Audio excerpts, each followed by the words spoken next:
Oh, all this for me? Why, thanks. Oh, no, well, what could it be? It feels kind of like a game, actually. What'd you get me? What'd you get me? What'd you get me? Monopoly. Thanks.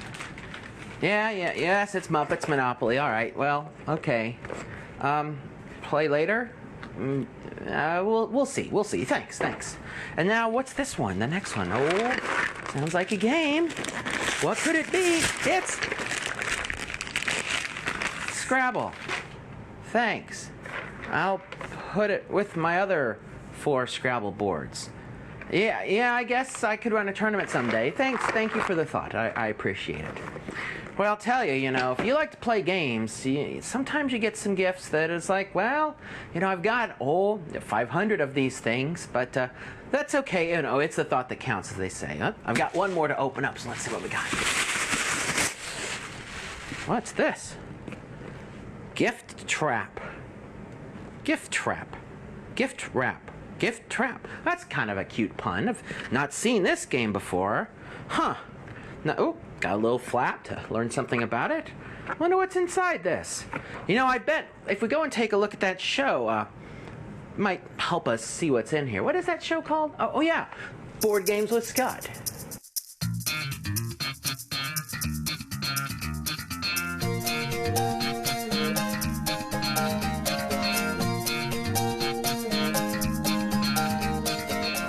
Hi there, welcome to Board Games with Scott.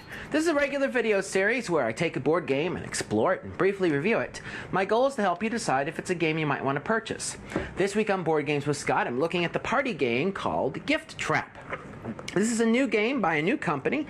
This is the game that they've got out right now, Gift Trap Enterprises. It's for 3 to 8 players, usually for teenagers or adults. It does have some adult-themed cards that you may want to be aware of. I'll talk about that later. But it's an interesting game. Comes in a nice gift-type package, a nice attractive flap to help you understand what's going on, and opens up. Oh, not yet. It's not time yet to see what's inside. First, I got to tell you a bit about the game. It's a party game about giving gifts and getting gifts. The goal is to be the best at giving people what they want and to match your desires with what people give you. So you're going to try to be both a good giver and a good getter throughout the game. And so the person who's able to do this the best will win the game. Now, a big piece of advice, and I'll bring this up again later on, this game is best played with people you know. People that you can laugh with, people you can have fun with. I've tried this game with my local game group of people that I'm acquaintances with and play games with, and it didn't go over very well at all because we really didn't know each other's desires and we really didn't feel like we could tease each other a lot. But then I pulled it out again with a group of friends that we knew each other and knew each other's desires and what we liked, and it was much more fun. It says 3 to 8 players. I've tried it with 8, and that was really too much. 4 worked fine, and so probably 4, 5, 6. That's going to be a good range for the number of players you want to look at this. So why don't we now open up the box and see what's inside? Ooh. All right, here's what you get with Gift Trap. I will say that the production of this game is really clever. They've put a lot of work into making this a neat game. When I've pulled it out, people are attracted to it. They want to see what's going on. They've done a lot of neat things with the production of the game. So big kudos for having some fun with the way they produce the game. First, it is kind of like a gift box, and it's very sturdy like a gift box. You take off the lid, you get some various and sundry things, you get some instructions, things like that. And you get this, which is the board. And the board unfolds like so. Again, very clever, kind of attractive, a different way of doing things than what you may have seen before. You've got a little handy-dandy reference card. Then inside, what you have is each player gets a little gift bag. I'll tell you, when I pull these out, people get excited. So everyone picks a gift bag of their color. There's 8 of these, one for each of the players.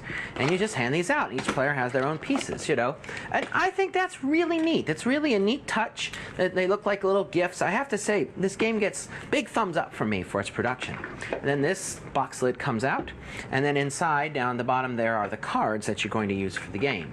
There's 4 different colors of cards. Each card has a photograph on each side, and then a name. Like this one says skateboard, for example. This one says High Wire Woodland Adventure. This is Well, I should warn you now. Some of the cards are a little more adult themed. This one, for example, is chocolate breasts. So, and set of Pokeballs. Oh, wait, no, that's okay, that's a game. So what you've got here are 4 different colors of cards. Each color of cards represents a set of gifts that are approximately the same value or similar value. Pinball machine, dance machine, fencing lessons, tandem skydive, a lifetime supply of condoms. So you've got this is another level of gift, and what you do on each turn of the game is a player picks what level of gift they want to do. Here we have a Christmas lights home makeover, join an archaeological dig. We have electronic guitar and lessons, a reunion with an old friend showing some people skydiving, trip on the Orient Express, so obviously these are a little bit more expensive. And then here we have flying lessons, a personal watercraft, a book of rare stamps, hybrid car, launch a rocket in the Black Rock Desert. So the color of cards you pick, you use that color for the round, and all the cards in that color are sort of similar in their price value in order to make it a fair comparison. So that's what you get. Comes with the other thing it comes with is a little black envelope, which if you are worried about the cards that are more adult, you can go through the cards ahead of time, pull out the ones that are more adult, and put them in this envelope so that you won't run into them accidentally as you play the game. So that's what you get. Very nice production. Let me show you what each player gets. Open up one of these little cool little packages, and inside you're going to find each player gets a present that's open and a plastic present that is closed, and these represent their scoring markers for getting gifts and giving gifts. Each player is going to get a set of chits. The chits have the numbers from 1 to 9, which correspond to the locations 1 to 9 on the main board. Each player gets some discs. These discs allow you to indicate how you think the gifts rank in your opinion, whether they're okay, they're good, they're great, or no way. And then there are some cards which you can use as an advanced set of rules, but you don't need those to enjoy the game. So each player gets that set. There are 8 of those colors, and that's what comes in the components. So now, why don't we look at how all this comes together in the flow of play. So here's how the game goes. One thing that's nice about the game is they give you, printed in small print right down here on the bottom of the board, the major stages of the game. First you deal, where the player who is the dealer for the round picks one color of card and puts out one more card than the number of players there are in the game. So we're going to set this up for a 4-player game, so we put out 5 cards. Shop. During shopping, each player gets to buy a gift for each other players. You're going to have these little chits, and you'll just pull out the chits for what you're using. In this case, we're using 1 through 5. If I'm the purple player, I would look at these chits, and I would then choose for each of the other players at the table one gift to give to them. So let's say I look around and I think, hey, you know, so-and-so likes Santa. He might like an inflatable Santa suit. And so I put a gift card in front of that player to indicate I am giving them the Santa suit. Now I have to look at the other 4, and I'm like, oh, well, you know, I know that Sally over here, she likes woodland adventures, so I'm going to give her high wire woodland adventure. So I'm going to put one in front of her. And everyone's doing this at the same time. And so I'm stuck with 1, 2, or 3. And so John over here, you know, well, of those 3, what would John like? Say, well, John might like a webcam. And so I'll give John that gift. So I give all of the other players who are sitting out there one gift, and I should have 2 tiles remaining that are not given to anyone. Now, you run into some problems at this point, because now you're stuck in that, like everyone, of course, everyone wants to have an inflatable Santa suit. I mean, who wouldn't want to have an inflatable Santa suit? So you may want to give this to everyone, but you can't. You can only give each gift to one other player sitting there, because you only have 1 chit per gift on the table. So this happens at the same time. Everyone's busy passing around chits. And that's the shopping phase. At the end of the shopping phase, you should be able to look down in front of you and see that you have 1 chit of each of the other players on the table. So now we finished the shopping phase, and I can see I know I'm okay because I'm the purple player, and I've got in front of me a gift from each of the 3 other players that are playing in the game. So now we go on to the getting phase, and so that was the shopping and giving to each other. Now we're going to get. What I'm going to do is I have these 4 chits that say okay, good, great, and no way. So I'm going to say, well, all right. I'm going to look and figure out what I think about these gifts. And I'm going to pick out, well, let's see, of these 5, you know, I really would like an inflatable Santa suit. So I'll go ahead and say I want to put my little gift face down there that says it's the best gift.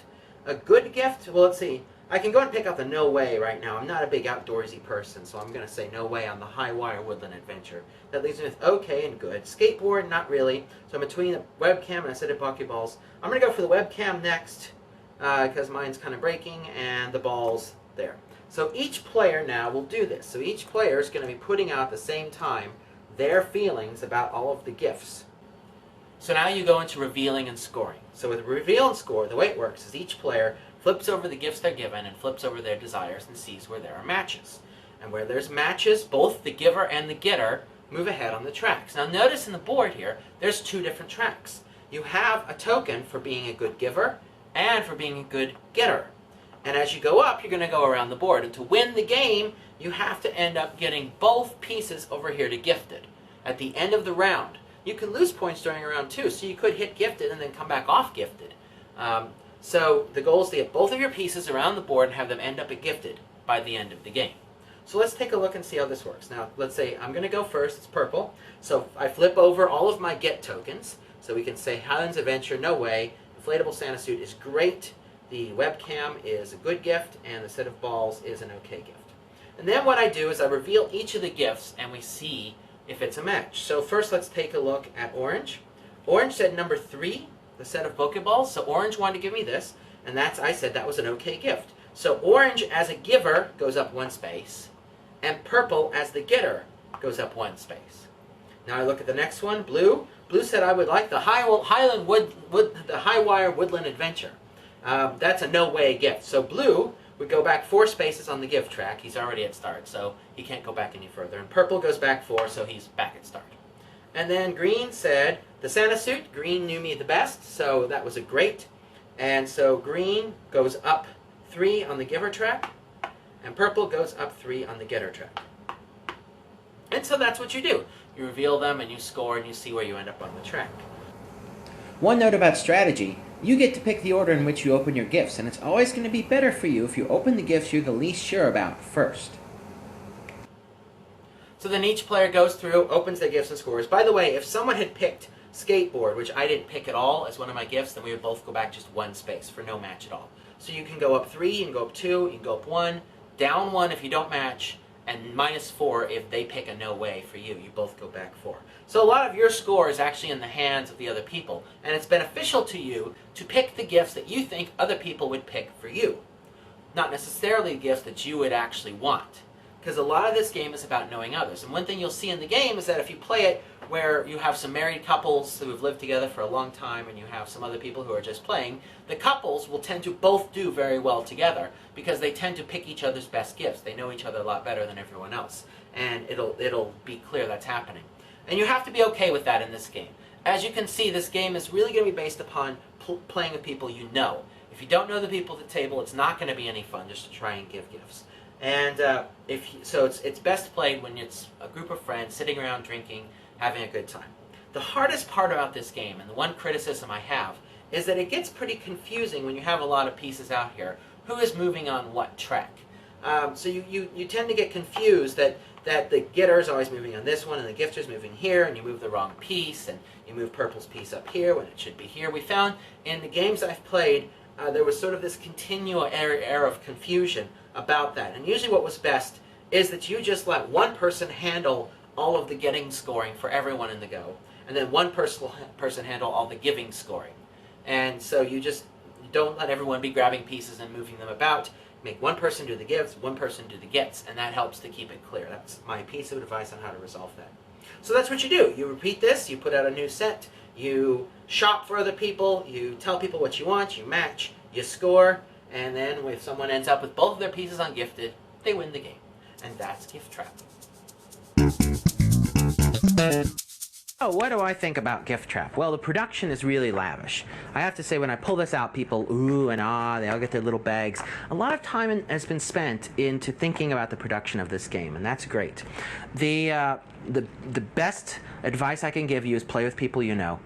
This game is fun if you're with people that you know, and you can laugh at each other. You know, when you offer someone that they want to take a male stripper or pole dancing lessons as adult cards, or even, you know, non-adult cards that could be like writing lessons, something that people might consider insulting if they're not friends with each other. And you've got to be able to take this game in that attitude. If you can, it's a fun half an hour to an hour game where you laugh and giggle about what people want. And so I'll give this game, with people you know, I'll give this game an A. People you don't know, well, I'll just say there are better party game choices.